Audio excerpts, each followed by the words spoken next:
कार्यक्रम के इस महत्वपूर्ण सत्र की शुरुआत अब हम अपने विशिष्ट अतिथि के उद्बोधन से करेंगे।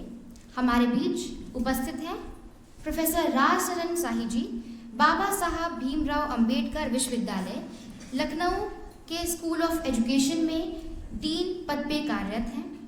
आपका योगदान शिक्षा के क्षेत्र में ही नहीं बल्कि चिंतन, शोध और नीति निर्माण के वैचारिक विमर्शों में भी अत्यंत उल्लेखनीय रहा है।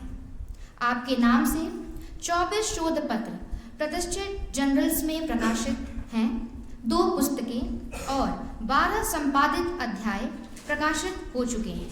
आपने यूजीसी, एचआरडीसी, एमएमटीसी और एफडीपीज में 77 से अधिक राष्ट्रीय एवं अंतर्राष्ट्रीय व्याख्यान दिए हैं, जिनमें भारतीय ज्ञान प्रणाली, शिक्षा का इतिहास, नई शिक्षा नीति, उच्च शिक्षा में वित्तीय प्रबंधन जैसे विषय प्रमुख हैं।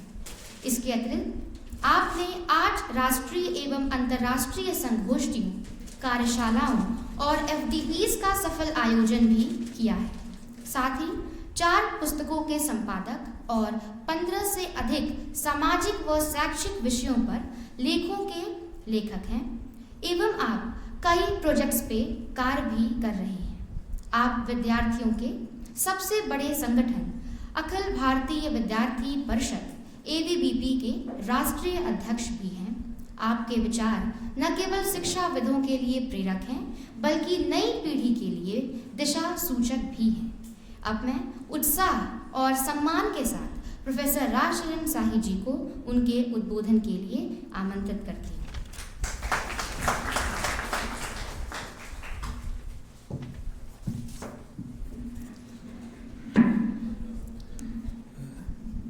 महाराजा सुहेलदेव विश्वविद्यालय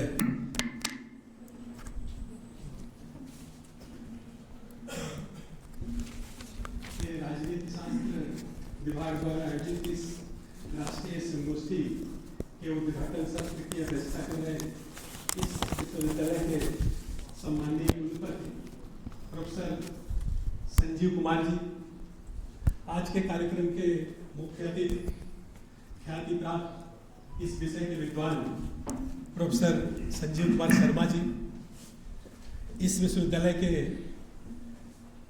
कुल सचिव महोदय, इस सभागार में उपस्थित वो इस विषय पर जिनका उद्बोधन होना है, वैसे लखनऊ विश्वविद्यालय के पॉलिटिकल साइंस के विभागाध्यक्ष professor Sanjay Gupta ji, Indian Institute of Advance Studies में fellow professor Brijendra Pandey ji, professor Ramhit Tripathi ji तथा यहाँ उपस्थित इस विभाग इस संगोष्ठी के संयोजक सूर्य प्रकाश अग्रहरी जी, शुभम जी तथा इस विश्वविद्यालय के श्रेष्ठ आचार्यगण, प्रिय छात्रों एवं छात्राओं,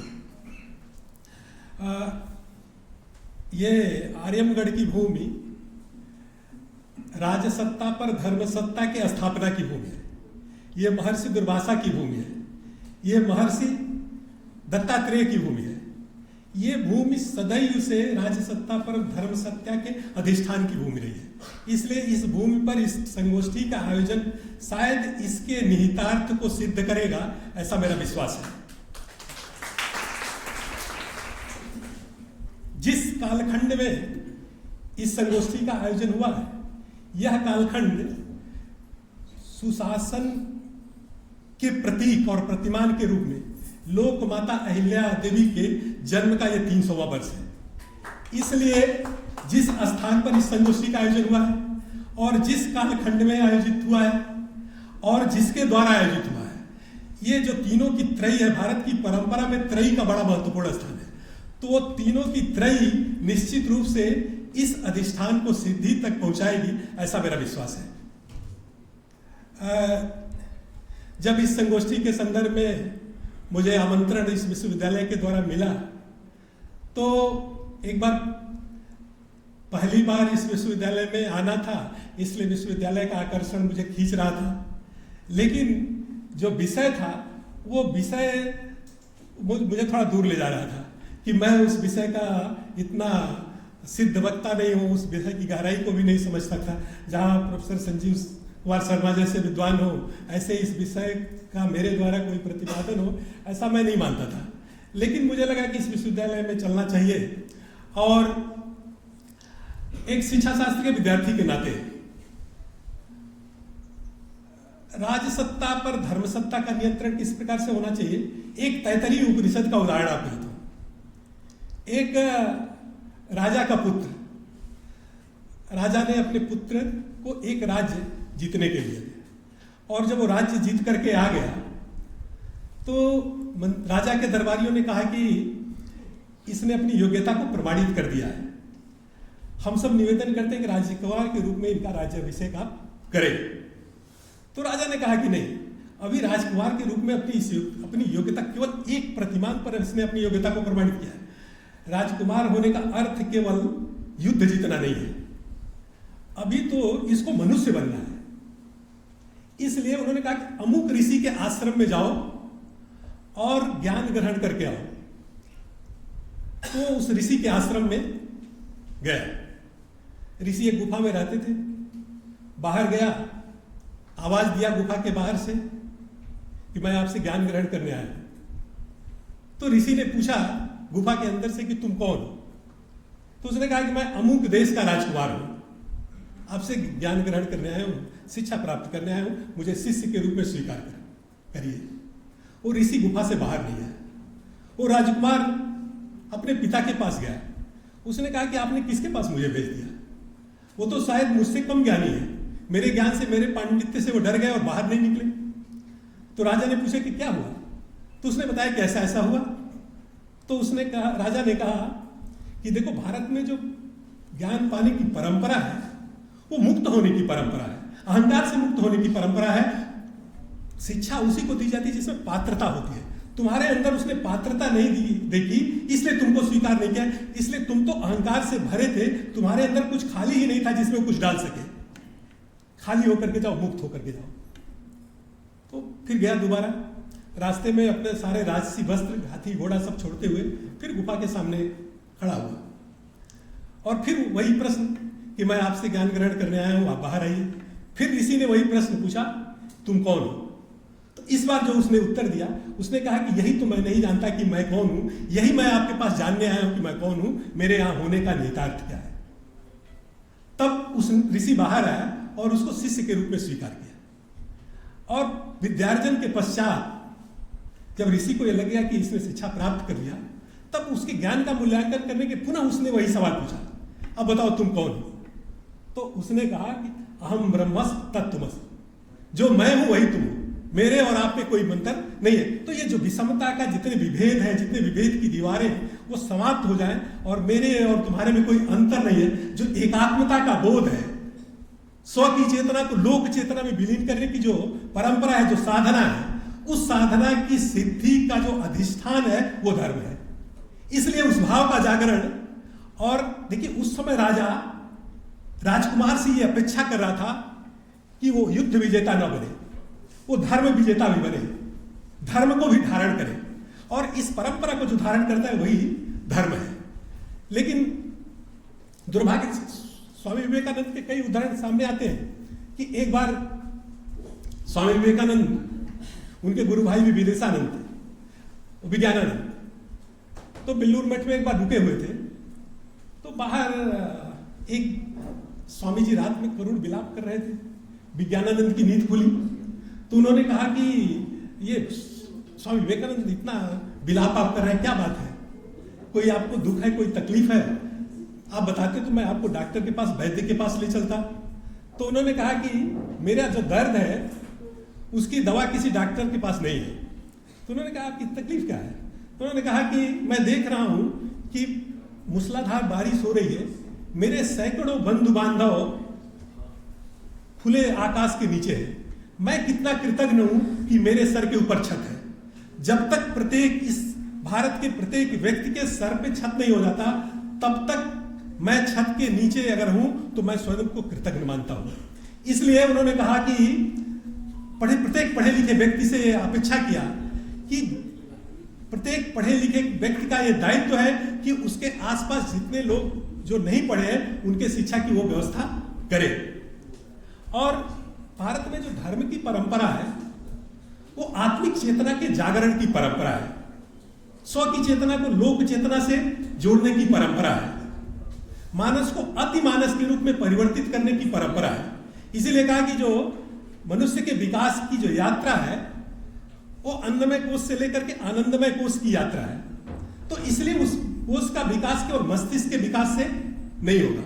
इसीलिए हमारे यहाँ कहा जाता है कि जो शरीर रूपी स्थूल शरीर है या जो उसका भौतिक रूप है शरीर का, उस पे शासन राजा का होता है, उसके मस्तिष्क पर शासन शिक्षक का होता है, लेकिन उसके हृदय पर शासन आचार्य का होता है, संत का होता है।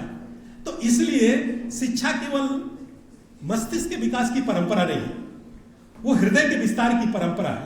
और हृदय के विस्तार की परंपरा वो धर्म की परंपरा है, धर्म के धारण करने की परंपरा है जो भारत में। लेकिन दुर्भाग्य से स्वतंत्रता के पश्चात, और स्वामी विवेकानंद का एक और उदाहरण कि वो जब शिकागो में टहल रहे थे तो एक नवदंपति ने स्वामी जी के वस्त्र को देखा, उनके भौतिक आवरण को देखा तो कहा कि हाउ अगली ही लुक्स लाइक। तो स्वामी जी पूछे मुड़े और कहे कि gentleman, you belong to that country where tailor makes the personality, I belong to that country where character makes the personality, where dharma makes the personality.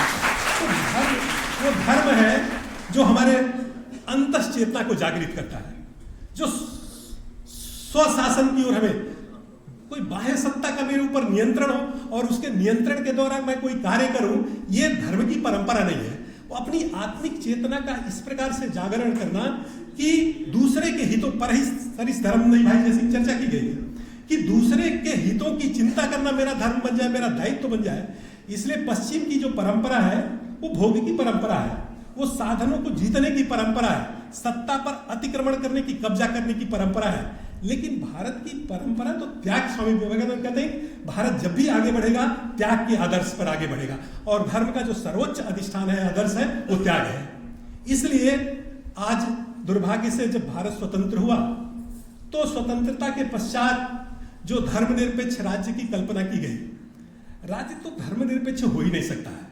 राज्य का अधिष्ठान, उसका आधार तो धर्म ही है। क्या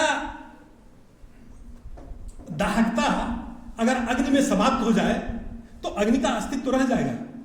इसी प्रकार से राजनीति के साथ भी है, अगर धर्म के अधिष्ठान पर राजनीति नहीं खड़ी हुई तो राजनीति स्वेच्छाचारिता की ओर आगे बढ़ जाएगी, वो लोक कल्याण का वाहक नहीं करेगी। वो सत्ता प्राप्ति का साधन तो बन सकती है लेकिन लोक कल्याण की साधना नहीं हो सकती। इसलिए इस व्यापक परिप्रेक्ष्य में और स्वतंत्रता के दौरान तो कई विमर्श खड़े किए गए। मैकाले जब भारत में आया तो उसने यह भी कहा कि मैंने पूरब से पश्चिम तक, उत्तर से दक्षिण तक संपूर्ण भारत का भ्रमण किया, और भारत भ्रमण के दौरान न तो मुझे कोई भिखारी मिला और न तो कोई व्यभिचारी मिला। और ऐसे देश में जो कह रहा है कि कोई भिखारी, कोई गरीब नहीं, यंगस मेडिसन की रिपोर्ट आई, आप सब लोगों ने देखा होगा। वो कह रहा है कि पहली शताब्दी से लेकर के और 1000 ईस्वी तक भारत का विश्व की अर्थव्यवस्था में योगदान 32.8% था। तो इसका मतलब भारत आर्थिक दृष्टि से समृद्ध था और कोई व्यभिचारी नहीं था। इसका मतलब नैतिक दृष्टि से बहुत उत्कृष्ट देश था। ऐसे देश में व्हाइट मेन्स बर्डन थियरी का प्रतिपादन करना कि ये देश असभ्य है, गरीब है, यहाँ कोई परंपरा नहीं है, नैतिकता नहीं है, सत्य का सर्वोच्च आदर्श पश्चिम से आता है, इस प्रकार के विमर्श स्थापित करना भारत की उस मूल चेतना पर प्रहार करना था, जो चेतना भारत को प्रत्येक आघात और प्रतिघात के बाद पुनः उसी यशस्विता के साथ विश्व पटल पर भारत के इतिहास को लिखने के लिए प्रेरित करती थी। इसलिए भारत, स्वामी विवेकानंद कहते हैं प्रत्येक राष्ट्र का अपना एक चरित्र होता है, जब वो बढ़ेगा उसी चरित्र के साथ आगे बढ़ेगा। भारत का जो मूल चरित्र है, मूल स्वभाव है, जो भारत की अंतस चेतना है, वो हृदय रूपी शरीर की जो प्राणवायु है, वो धर्म है। भारत जब भी बढ़ेगा उसी अधिष्ठान के आधार पर आगे बढ़ेगा। इसीलिए भारत भोग की भूमि नहीं, त्याग की भूमि है। इसीलिए पंडित दीनदयाल उपाध्याय जी कहते हैं कि पश्चिम का आदर्श दूसरे को अपने ऊपर आलंबित करना, उस अपने ऊपर निर्भर बनाना है, और उससे थोड़ा उठा तो परस्पर अवलंबन की बात है। लेकिन भारत का आदर्श तो परस्पर अनुकूलता है, दूसरे के अनुकूल स्वतः बन जाना और उसके विकास का मार्ग प्रशस्त करना, दूसरे अधिकारों की चिंता न किए हुए अपने अपने दायित्वों का निर्वहन करना, अपने अपने कर्तव्य के आधार पर कार्य करना। वो गांधी जी कहते हैं जब मैं एक अपने कर्तव्य का पालन करता हूं तो 10 व्यक्तियों के अधिकारों को सुरक्षित करता हूं। इसलिए भारत कि जो वो कहते हैं कि ये राजनीति, लोहिया जी खुद कहते हैं कि राजनीति जो है दीर्घकालिक धर्म है और धर्म अल्पकालिक राजनीति है। इसलिए दोनों को अलग करना, दोनों के साथ न्याय नहीं, और जब अलग करते हैं तब कुशासन और सुशासन का प्रश्न उठता है। अगर दोनों को एक साथ देखते हैं तो सुशासन और कुशासन के प्रश्न ही समाप्त हो जाते हैं। इसलिए जो भारत का अधिष्ठान है भारत की संस्कृति है, और भारत की सांस्कृतिक चेतना के आधार पर जब भारत की राजनीतिक व्यवस्था को चलाने का प्रयास करेंगे, जब भारत की सामाजिक व्यवस्था को चलाने का प्रयास करेंगे, जब भारत के शैक्षिक व्यवस्था को चलाने का प्रयास करेंगे, तो कहीं द्वंद्व और अंतर्द्वंद नहीं दिखाई देगा, और चारों तरफ सुशासन और सुशासन ही दिखाई देगा, और वो सुशासन स्वशासन से अंतर्भूत होता है।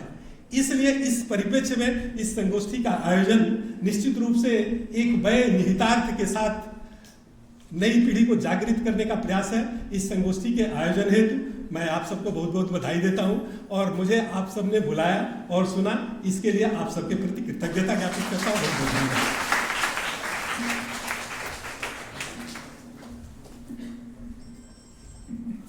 बहुत बहुत धन्यवाद सर।